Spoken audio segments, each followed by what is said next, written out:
Welcome to a special Low Country episode of Fat Mascara. You're Jessica Sullivan. I know. No, you're Jessica Sullivan. The heat is getting to Jen. The heat, the humidity.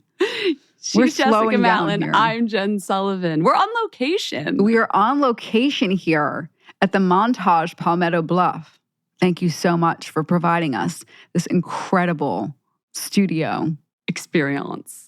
I'm in my bathrobe. I'm in my spa robe. I'm in my spa robe too. We're both in our spa robe. So we're down here in South Carolina. We thought it'd be so fun to do. Like, have we ever done this? Like, we did this once before with the Stryker sisters, like on location podcast. Blackberry Farm. It just infuses the whole show with whatever that space is about. And what it's about right now is R&R, baby. R&R. And Southern charm. And Southern charm, yeah. And hospitality and porch sitting.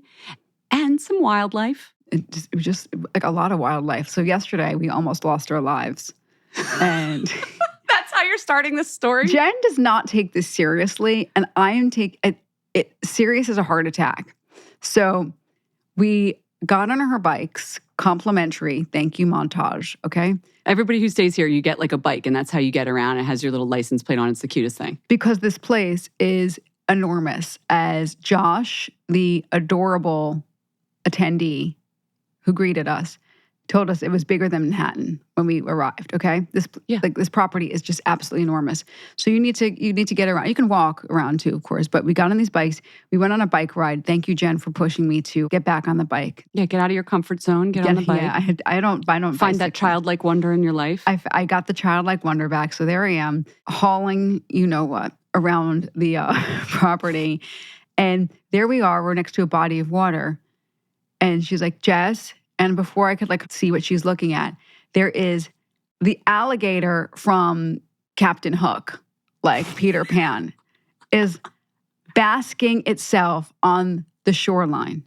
Like a foot away from the bike path. A foot.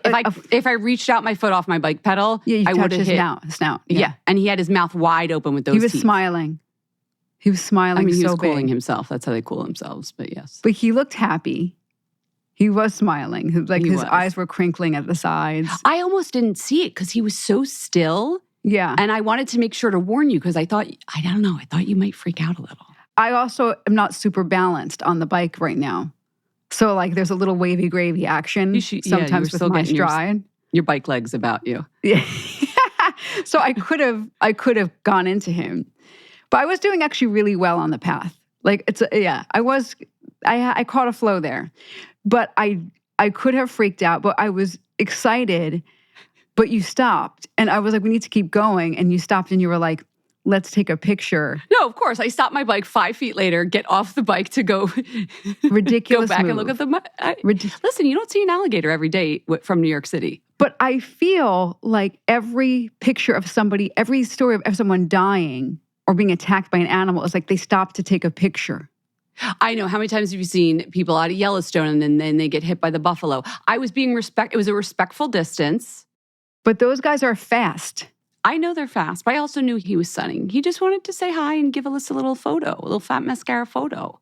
I was ready to book it. I had my feet on the gas. We're okay, though. We made it. We're okay. Guys, I'm turning Jess into a birder because there's so much nature here. The spa's beautiful, too. We'll get that to we're going to talk about the spa in a second. But I got her to download the Merlin app so she can identify the birds by their song. It's migration season. It's gorgeous. We thought we deserved a little bit like outside of New York City. You can take, also, by the way, you can take us out of New York City, but you can't take New York City out of us. We're both in all black, pedaling around. Exactly. We roll in. I haven't seen anybody else wearing black. No. I was like, oh, our stereotype about New Yorkers is absolutely true. Jess has got on big black sunglasses and I'm walking way faster than everybody. I'm screaming on a bike. Yeah, but I love the hospitality is great. Everybody says that about the South, and I've traveled in the South before, but just the pace it's warmer here. The pace is slower. People take their time. We all complain about TikTok, the world, the speed of the world, everything's fast. You know what? Not down here. Speed your ass down to low country and you will slow down, I promise you. It's been fabulous. It has been absolutely fantastic. And it's just that the beauty of nature, there's nothing compares. Nothing compares. We're wearing our sunscreen, though. We're learning a little bit about skincare while we're here, but we'll get into that when we do the news. Mm-hmm. But should we just do that? Should we get into it? Let's just get into it. Wait, Jen, what was your favorite bird so far? You can't pick your favorite bird, but what has really been... The green heron. He's like... Tell us about that. He sounds... Welcome to my birding podcast. I feel like the SNL duo where they're like sweaty balls, the NPR ladies, yeah. He croaks like a frog. If you ever hear what you think is a huge frog at a lake, it might be a green heron. It's the weirdest sound, but there's tons of them here, so I've been thrilled with that. Now I can get into the news and we can talk about skincare. That's what you came here for.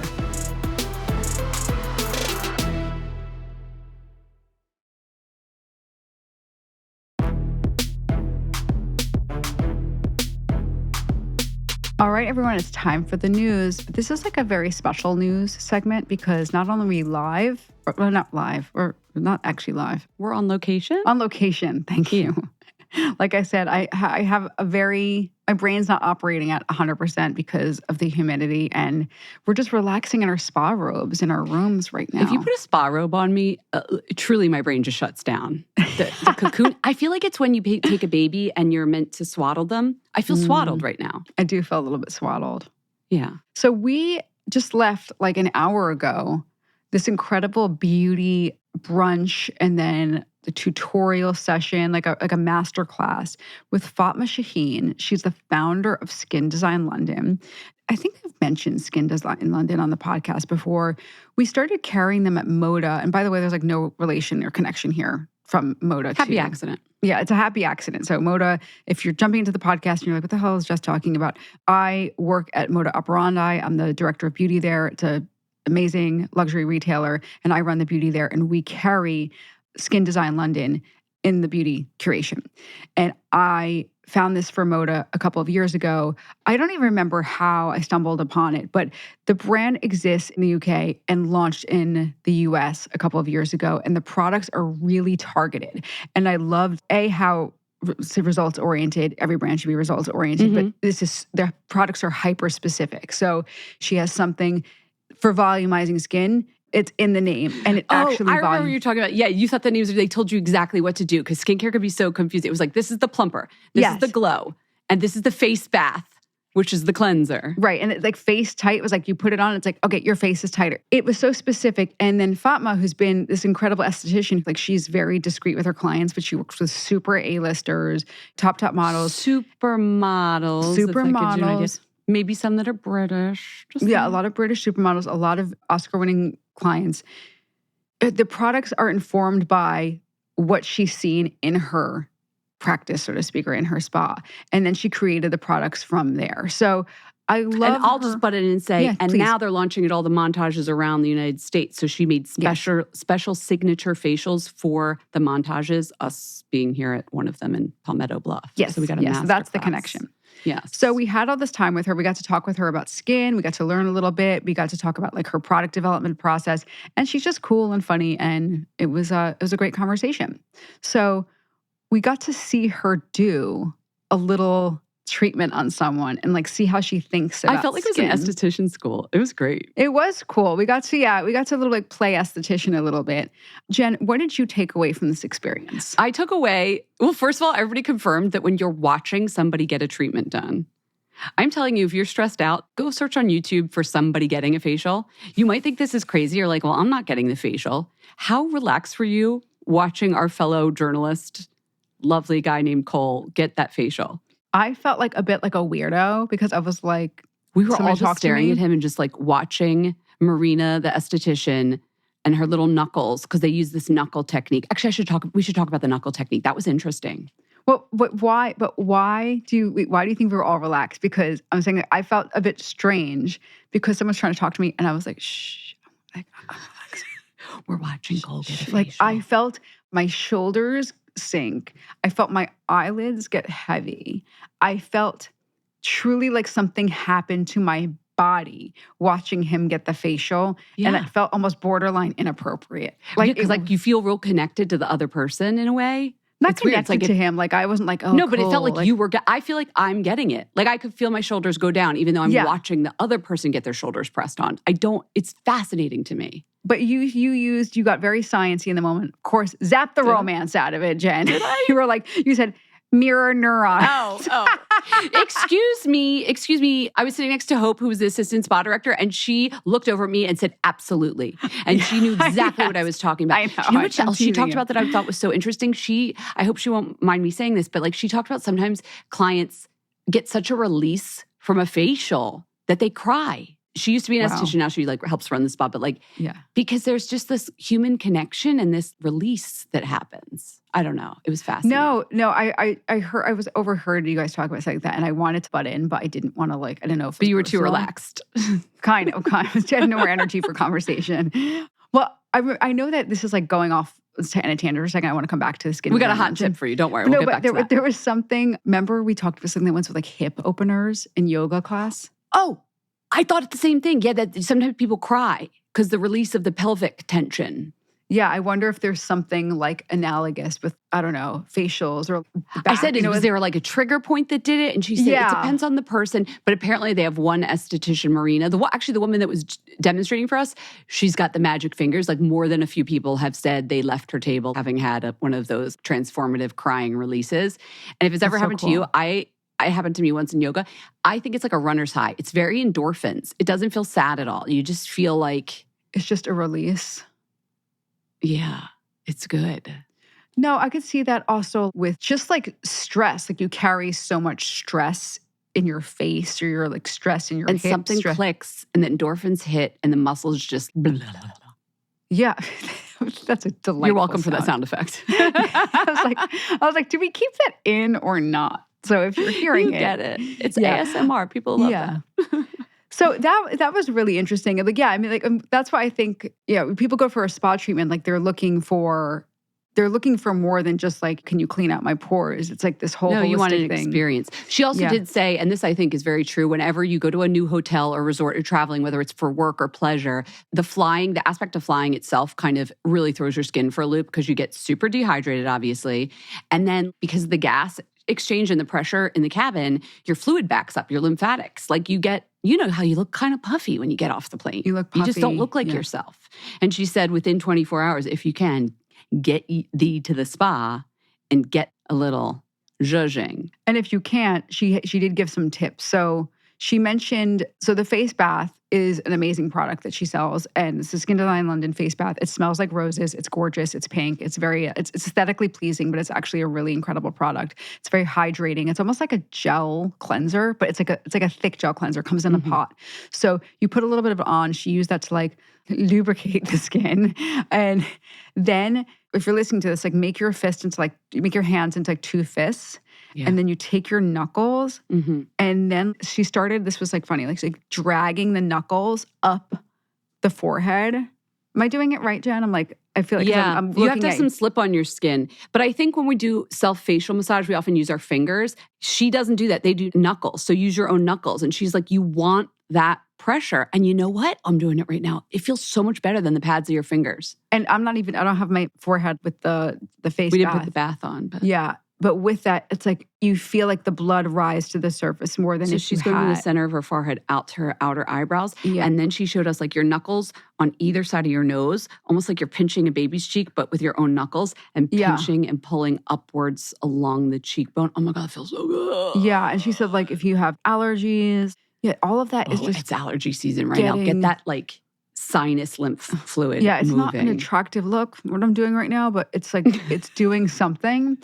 And I felt like I was a bad student because I was like, what if you don't have time? She's like, whatever cleanser you use, you have time. Put the cleanser on your face, warm your face up, water, cleanser. Spend 20 seconds knuckling your face. That's not what she called it, but that's what I'm going to call it from now on. I'm going to knuckle my face. And then I asked her, I said, one more thing. I said, where do people hold a lot of hidden tension? Hidden tension.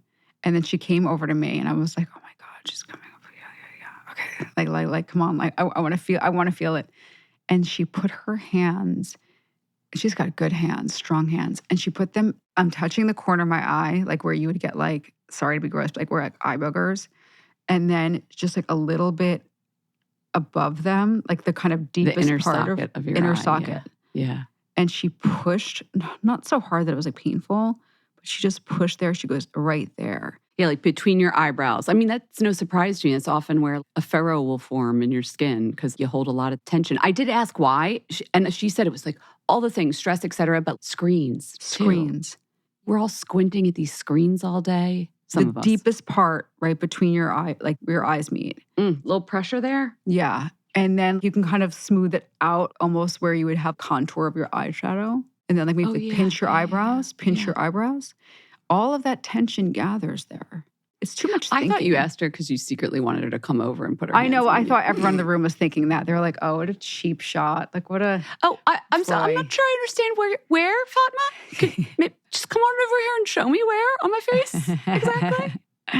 But that's an easy thing to do. If you're staring at the screen all day, or maybe you're on your phone, or you got stuck in that TikTok or Instagram thing, you're sitting in bed and you just keep looking at the screen and all of a sudden an hour went by and you're like, what have I done? Put the phone down. Such a time suck. Yeah. Knuckle your face. Put a little pressure in that little inner eye socket corner. It feels so good. It feels so good. It was great. It was really cool. So very informative morning. Yeah. You could get their facials too at the Montage. I'm like, and whatever. But that actually was the point we came here because this is a new treatment that they're doing at their properties. But I love getting a treatment, but then what are the little take-homes that you could do yourself? Yeah. And the products are really specialist. So very cool line. Check it out. Yes, yes. Okay.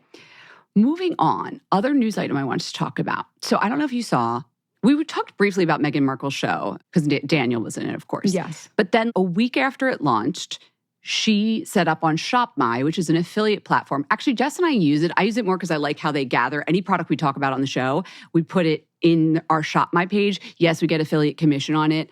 You can click over. It's in our episode notes. So like if we mention a cleanser or whatever, you know how everybody knows how affiliate works. Anyway, hers, I could not believe this, but after she launched, she actually talked about the 2 shades of CND shellac, you know that product? Yeah. That she wore in her TV show. And the shades are satin slippers and romantique. So her thing is that she does 1 coat of each, right? These are soft gel polishes. I saw, it was an article, I think this was in Business of Fashion. They went through to see how many people were clicking on and then went to the website where the products are sold and measured an 8,000% bump in engagement on that product from her ShopMy. That's pretty amazing. That 8,000% more clicks. Now, I'm not saying that's everybody bought it. So this isn't like a Taylor Swift level event where like the Phase It stickers and they make $1 million in one day. But it just shows that the power of the recommendations that people like her style. They like her style. They like her fashion. They like her beauty. In fact, I don't know if you know this, Jess, there's a tab on her ShopMy just of her wedding look. Oh. And it's all the makeup Daniel Martin used at her wedding. And my favorite fun fact about Jess Matlin, which I probably repeat way too much, is that a week after Jess got married and had her makeup done by makeup artist Daniel Martin, a week later, Meghan Markle got married and had her makeup done by Daniel Martin. So I like to think that Jess's wedding look was a practice run for Daniel for Meghan Markle's. I would like to think that too, but I don't know about that. I'd like to think that Daniel had he had a clear vision from the royal wedding. Anyway, I don't know. Her style is not my style, but I understand it's very popular. So I decided to go on to the beauty tab of her ShopMy, and I was curious, does Fat Mascaras, the products we've talked about here on Fat Mascara, do any of them overlap with Meghan Markle's recommendations? So I'm going to rewind. I think Meghan and I had a very similar makeup look. I got to ask Daniel. It was very simple and neutral. It was like very clean. There's this picture of you that Daniel's in where you're sort of leaning backwards. And I remember your makeup and that was such a great you did a tiny bit more of an eyeliner a little bit more makeup, a little more eye makeup. But the skin was the same, the fresh pink cheeks kind of vibe. Yeah. The rosy. And it was a neutral lip. Yeah. Yeah, I had I'm a little not kidding. bit more. I think he was like, you know what, this is good. Meghan might want less of that eyeliner, but I'll just do what I did on Jess. Basically, what I'm saying is you should just look at what Jess is wearing on her face and then you're just as good. All right. Oh. So anyway, I got all like scientific-y analysis on it as one Jen does.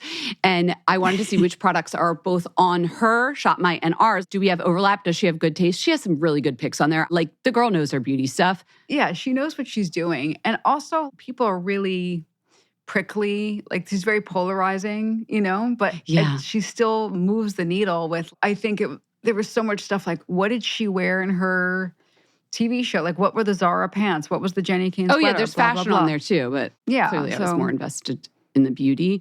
And you're lucky we're not a pop culture podcast because I would tell you my opinion on the TV show. So I'm going to leave that off the show and get onto these beauty picks. Things we have in common. I want to share these with you, Jess. You ready? Okay. Yeah. Veleda Skin Food. Great product. Classic. How many times have we mentioned it on the Fat Mascara? Tons of times. Can't even begin to tell you. No makeup. Remember Victoria Jackson? Yes. Oh my God. No makeup. Her compacts, the brand has been relaunched. It's almost like a beauty balm foundation. It's like a solid foundation with a sponge. Beautiful product. Well, I think Victoria Jackson lives out in Montecito. So I think they're like, I think they're buds. They're friends. Yeah. I think they're like neighbors. But hey, a good product's a good product.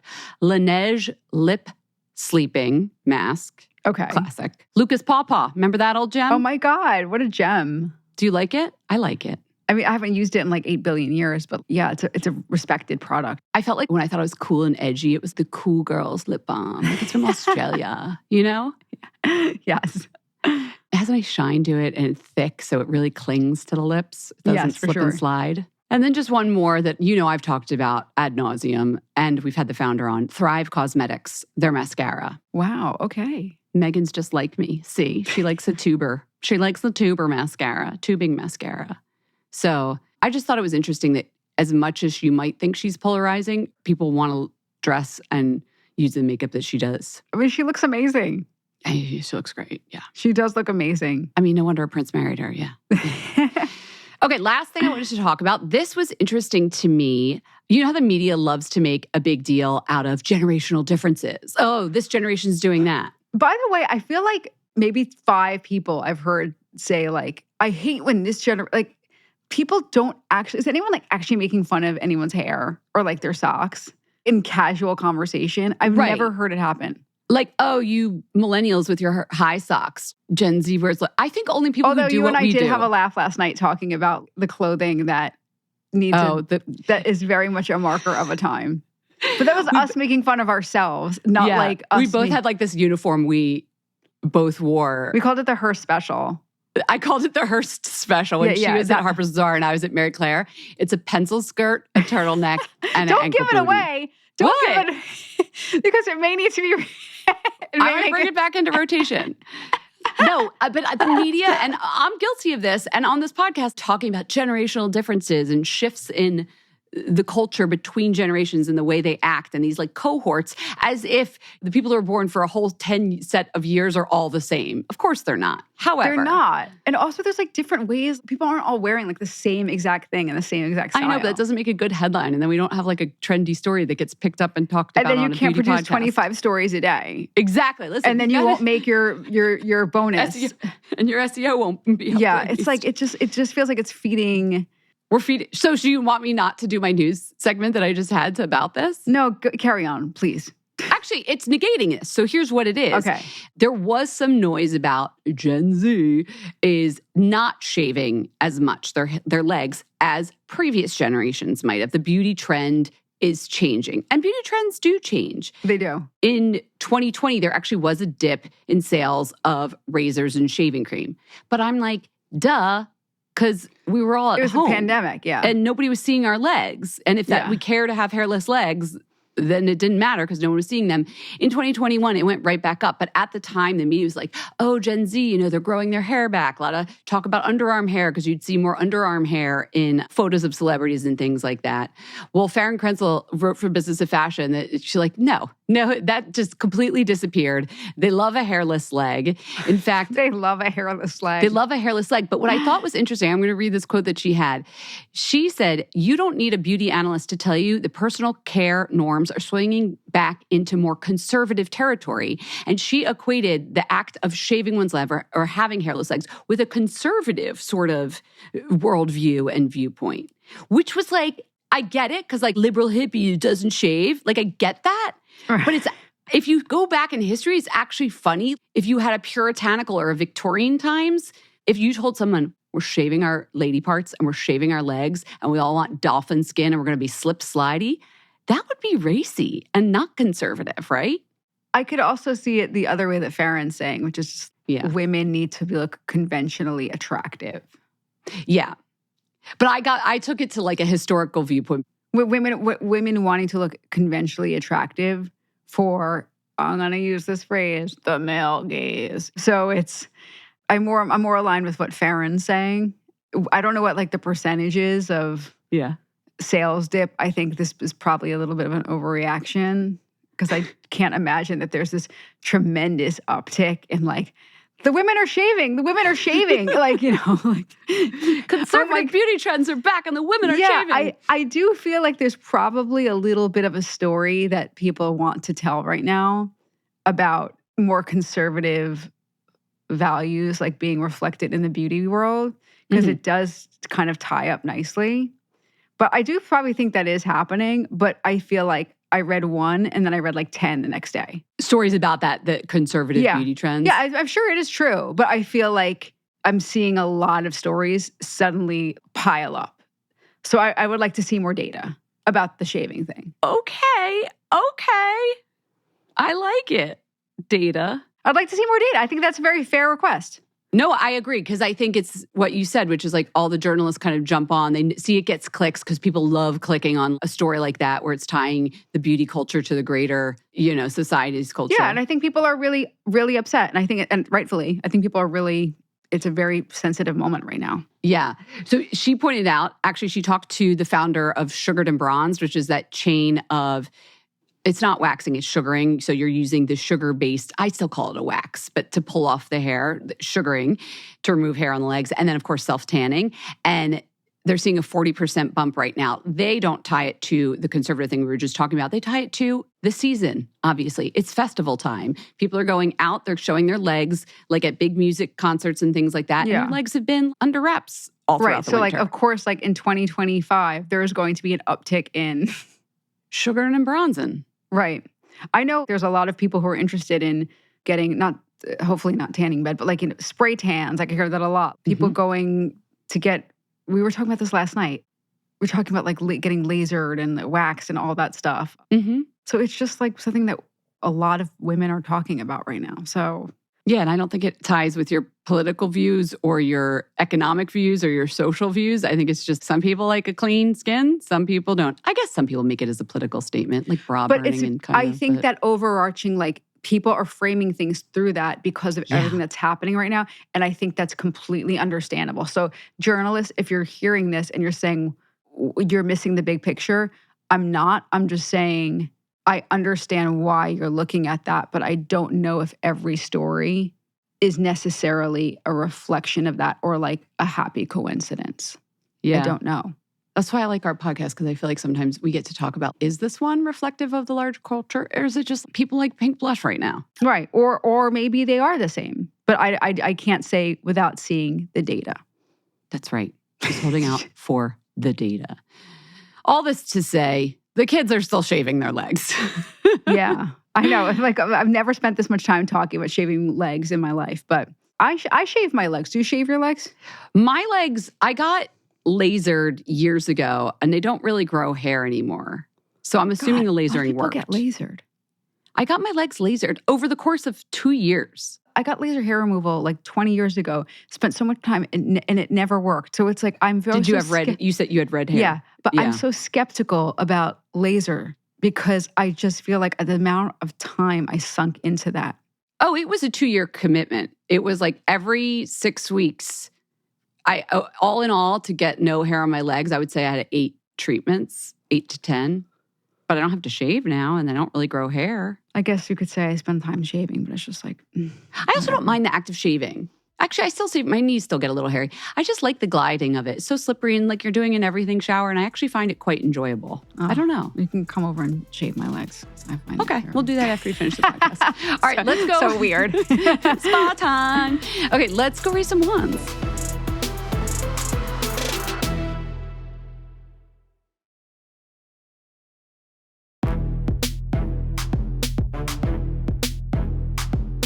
Okay, everyone, it's time to raise a wand. We've got one from Laura. Laura totally understood the assignment. We were asking folks, if your hometown had a scent, what would it smell like? So, Laura, take us away. Hi, Jess and Jen. This is Laura Licata from Orange County, California. And I was just calling because you guys were talking about fragrances from your hometown. And I grew up here in Orange County, California. And I wanted to give a little scent profile of what I think my hometown would smell like. Now, obviously, Orange County is known for its citrus, which is why it's called Orange County. But I think a little citrus note, a little orange and lemon could be like the top note for sure. But then we're also really close to the coast, and a lot of Orange County is made up of the beach and beach cities. So I think some type of like salty, oceany, watery scent would be amazing as well. And then for like maybe the bottom note, we have a really big, like diverse community here in Southern California, and especially in Orange County. We have a lot of Hispanic population and East Asian population. And so I really think it'd be cool to have a little bit of a spice going on in there too. Maybe some type of tahini or cumin or something a little spicy, something like a little interesting on the bottom there. Or maybe even like a little cardamom or just some spice, maybe a few different ones. But that would be my perfect scent for my hometown of Orange County, California. But thanks again for the amazing pod. You guys are awesome. And I loved this question. So I just had to begin. Awesome. Hope you guys have a great day. Bye. I love that. Thank you so much for like not only putting thought into the homework, but like really giving us a scent that I would want to wear. And a pyramid. I mean, we didn't just get the blend. We got the top. We got the heart. We got the base notes. Well done, Laura. I know. If anyone else wants to shout at their hometown, like just because Laura did it doesn't mean that you can't too. I know. Don't feel silly. I think it's beautiful. I feel like we should appreciate more where we're from and the heritage of the place we're from and the people that live there and all the different things they bring to it. Oh, what would the Low Country smell like where we are right now? Oh, it'd be thick. It'd be balmy. Azaleas are in the air right now. Azaleas are in the air. It's gorgeous and floral. Actually, my raisin wand kind of ties into this. Shall I go first? Go. Remember Mandy Aftel? Of course, remember Mandy Aftel. Yes. Remember Mandy Unforgettable. Aftel. Former Fat Mascara guest. Gorgeous natural perfumer. Curator of her own museum of scent in California. She launched these okay, let me get the name right, everybody. Hold on. Let me get the name right. They're bookmarks, but I don't want to mess up the name. Biblioscents. It's a set of 4 bookmarks in this beautiful little box, paper, no plastic in your life, $15. Each is scratch and sniff with a different scent from her archives and a book print, like an old-fashioned vintage-looking print of that ingredient. And did she send you one, Jess? She did. They're really nice. She's so sweet that she sent them to us. I was like, this would be the best gift. First of all, it's $15. I was thinking it's a great gift. For Mother's Day, if there's a reader in your life, say you want to get someone a book and you're like, but how do I make the book seem a little bit more special? Or even you don't get them the book. I was like, they're nice on their own. They're nice on their own. So I have the ginger one right now in the book that I'm reading. What is the book that I'm reading? Death in Her Hands. It's Tessa. We talked about her on the podcast. Mushfeg. So the bookmark that I picked up first was the ginger one. They smell so good and they keep their scent. I didn't even realize till afterwards that they're actually scratch and sniff. So like as the scent becomes less, but you know how like books already smell so good and then you equate the particular scent with the book that you read. And I feel like I remember the book better because it's like a multi-sensory experience. I remember when my mom's a first grade teacher, when she would teach the letters, she would get all 5 senses involved. And I remember helping her like brainstorm C. What's C? They made cookies. They listened to classical music. You know, like all the senses involved help you remember things better. And I don't know, bringing fragrance into reading, like what's not to love? I love that. A multi-sensorial. Yeah. And I thought it's a gifty time. There's grads, there's dads, there's moms. Get them some It's a heavy gifting period. I'll tell you that. I'll link to it in the show notes. What are you raising a wand to, Jess? I am raising a wand to a leave-in conditioner, which I really wish I brought here because I got to tell you, the hair is wild.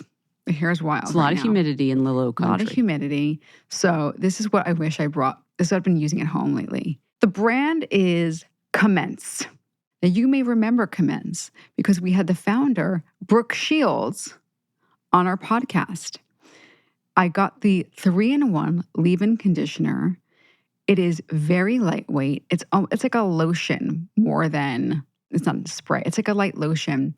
And I just put a little bit in my hands. You can use it on like damp hair, but I always forget. So I just put a little bit. Oh, you put it in dry? Yeah, because I just forget.